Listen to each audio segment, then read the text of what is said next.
BJP घोषणा पत्र committee का अध्यक्ष कांग्रेस में हुआ शामिल। तेलंगाना चुनाव में बीजेपी को लगा जोरदार झटका। मोदी शाह के करीबी ने बीजेपी छोड़ी। जिसे पीएम मोदी ने जिम्मेदारी दी थी बीजेपी को जिताना है, वो बीजेपी को मझधार में छोड़कर गया। जिसे बीजेपी गृह मंत्री अमित शाह ने तेलंगाना विधानसभा चुनाव की रणनीति बनाने की जिम्मेदारी दी थी, वो चुनाव के बीच ही पार्टी छोड़ गया। जिसे बीजेपी अध्यक्ष जेपी नड्डा ने राज्य के लिए घोषणा पत्र तैयार करने का काम सौंपा था, वो नेता बीजेपी छोड़ कांग्रेस में चला गया। तेलंगाना विधानसभा चुनाव के बीच बीजेपी को जबरदस्त झटका लगा है। पूर्व सांसद जी विवेक वेंकटस्वामी ने पार्टी से इस्तीफा देकर यहां कांग्रेस का दामन थाम लिया। वेंकटस्वामी यहां कांग्रेस के पूर्व अध्यक्ष राहुल गांधी की मौजूदगी में पार्टी में शामिल हुए। राहुल गांधी ने विवेक का कांग्रेस में स्वागत किया।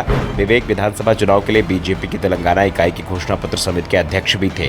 वो पार्टी की राष्ट्रीय कार्यकारिणी के सदस्य थे। विवेक वेंकटस्वामी ने केंद्रीय मंत्री व प्रदेश भाजपा अध्यक्ष जी किशन रेड्डी को एक पत्र लिखकर उन्होंने अपने फैसले की जानकारी दी। पेद्दापल्ली के पूर्व सांसद अगस्त 2019 में सत्तारूढ़ भारत राष्ट्र समिति यानी कि बीआरएस से बीजेपी में शामिल हुए थे और बीजेपी ने बड़ी जिम्मेदारी सौंपते हुए घोषणा पत्र समिति का अध्यक्ष बनाया था।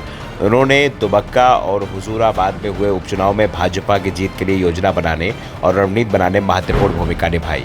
उन्होंने मुनुगोडे उपचुनाव में भी महत्वपूर्ण भूमिका निभाई थी। हालांकि भाजपा इस चुनाव में बीआरएस से हार गई थी। हाल ही में विवेकानंद ने बीजेपी की गतिविधियों से अलग रहना शुरू कर दिया था और पार्टी कार्यक्रमों में शामिल नहीं हुए। दावा किया जा रहा है कि जी विवेकानंद अपने और अपने बेटे जी वामसी के लिए कांग्रेस से टिकट मांग रहे हैं, जो राहुल गांधी के साथ बैठक में भी शामिल हुए थे। वामसी विशाखा इंडस्ट्रीज में संयुक्त प्रबंध निदेशक हैं। विवेकानंद जी के पिता जी वेंकटस्वामी पेद्दापल्ली के 3 बार सांसद रहे।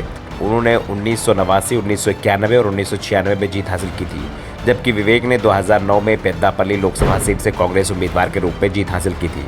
वो 2014 में बीआरएस के बालका सुमन से हार गए थे। साफ है, घोषणा पत्र समिति के चेयरमैन का कांग्रेस में शामिल होना बीजेपी के लिए बड़े झटके की तरह है। इससे पहले भी पार्टी के कई बड़े नेता दल बदल चुके हैं। दरअसल 6 महीने पहले तक दावा किया जा रहा था कि राज्य में बीजेपी और बीआरएस के बीच मुख्य मुकाबला होगा। कांग्रेस मुकाबले में दूर दूर तक नहीं दिखाई दे रही थी। कांग्रेस तेलंगाना में बेहद कमजोर हो गई थी, लेकिन पिछले साल कांग्रेस हाईकमान ने राज्य की कमान रेवंत रेड्डी को सौंपी और इसके बाद से ही राज्य में पार्टी की दशा और दिशा में बदलाव दिखाई देने लगा और पिछले 3 महीने में तो कांग्रेस एकदम से मुकाबले में आ गई। 3 महीने पहले जो सर्वे राज्य में बीआरएस और बीजेपी के बीच मुकाबला बता रहे थे, वो अब बीजेपी की जगह कांग्रेस और बीआरएस के बीच मुकाबला दिखाने लगे। इसके पीछे कारण क्या है, इस पर अब बीजेपी को विचार करना चाहिए। वैसे ये भी कहा जा रहा है कि राज्य में बीजेपी ने पिछले कुछ दिनों में कई प्रयोग किए हैं जो उल्टा उस पर ही भारी पड़ गए हैं। साथ ही बीजेपी हाईकमान ने भी तेलंगाना पर फोकस कम कर दिया।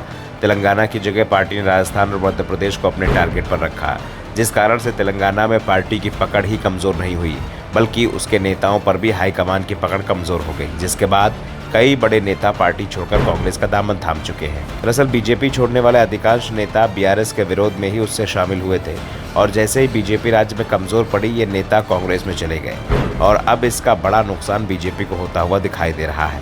एक ओर तेलंगाना में चुनाव का ऐलान होने के बाद बीजेपी का कोई बड़ा नेता नहीं पहुंचा है, तो दूसरी ओर कांग्रेस के लिए मल्लिकार्जुन खड़गे, प्रियंका गांधी और राहुल गांधी के करीब 1 दर्जन रैलियां हो चुकी हैं, जिससे साफ है कि राज्य में कांग्रेस पूरी ताकत लगाए हुए है।